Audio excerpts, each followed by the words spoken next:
তো দারাজে এখনও আমার 3টা অর্ডার বাকি আছে। তো এটা ছিল টুথপেস্ট হোল্ডার, আমি বলছিলাম 11-11-এর জন্য কিনেছি, এটার কোনো ডেলিভারি চার্জ নিইনি।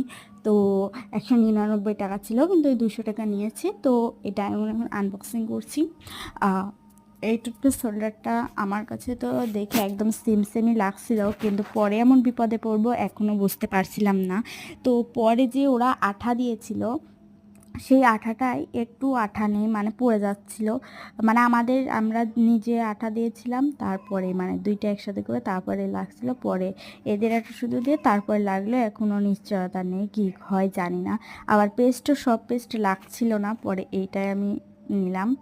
তো ওই যে আমি একটুকু দেখাচ্ছি যে কেমন হয়। আমি একটু বেশি চাপ দিয়ে ফেলেছিলাম, যার কারণে এত পেস্ট চলে আসছে। তো চাপ দেওয়ার উপর নির্ভর করে।